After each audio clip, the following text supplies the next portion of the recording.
Қайырлы күн болсын. Бұл бізде өте дәмді болып шығатын тауық еті мен саңырауқұлақтан жасалған пирог. Алдымен 250 грамм ұнымызға 100 грамм сары майымызды қосып, жақсылап араластырып қолмен үгітіп аламыз. Сары май бөлме температурасында болу қажет.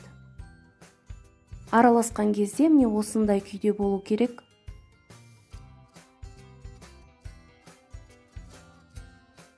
Одан кейін бөлек ыдыста 130 грамм қаймағымызды өлшеп аламыз.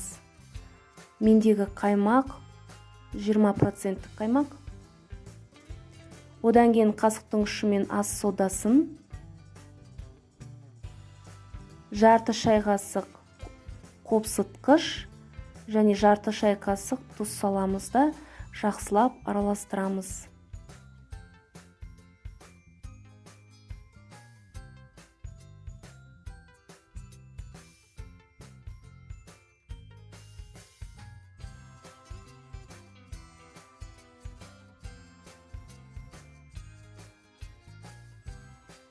Енді осы қоспаны алдыңғы дайындаған үгітілген ұн мен сары майдың үстіне қосып, жақсылап қолмен араластырып, қамыр илейміз. Міне қамырымыз осындай күйде болу керек.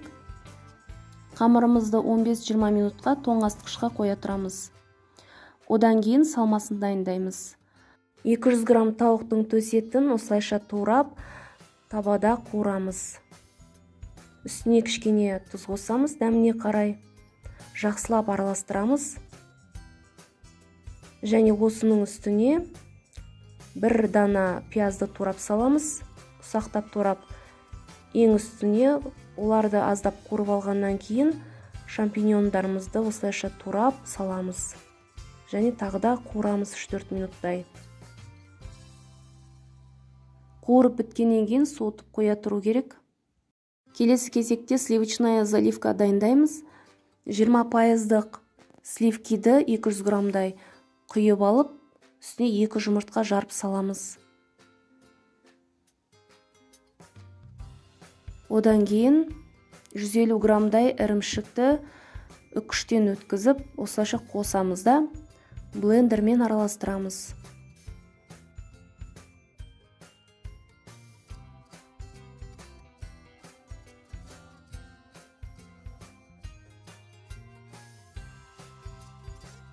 Араластырғаннан кейін қасықтың ұшымен, қасықтың 4/1 бөлігінде базилик және орегано қосып, жақсылап араластырамыз тағы да. Қасықпен осылай жайлап араластырамыз.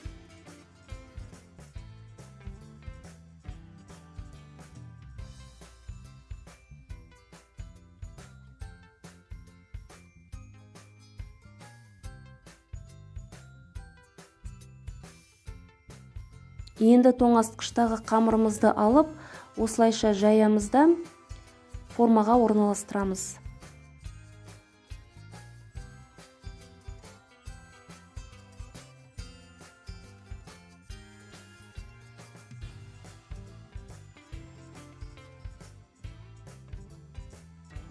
Шетін осылай 4-5 сантиметрдей көтереміз. Мендегі форма 24 сантиметрлік, яғни диаметрі.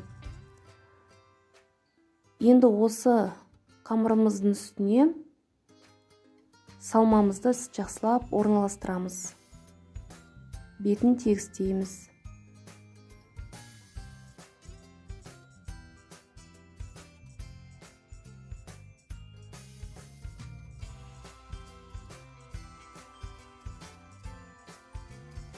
Үстіне сливочная заливкамызды құямыз және тегістейміз.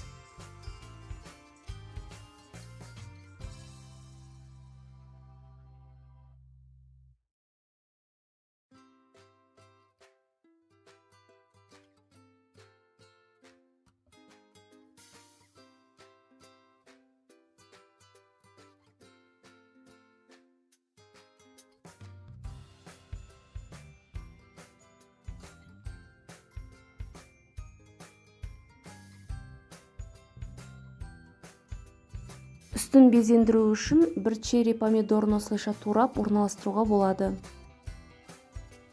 Алдын ала қызып тұрған пеште 180 градуста 35-40 минутқа пісіріп аламыз. Міне осындай дәмі өте ерекше пирог дайын болады. Сіздер де жасап көріңіздер. Міндетті түрде жасап көріңіздер. Сіздерге ұнайтынына сенімдімін. Барлық құрамы төмендегі описание бөлімінде жазылған. Менің каналыма тіркеліп, лайк басып, комментарий қалдырып кетсеңіздер болады. Алда әлі талай жақсы рецепттермен бөлісетін боламын. Менен алыстамаңыздар. Соңына дейін тыңдағандарыңызға рахмет. Сіздермен болған Нұргүл Амантаева.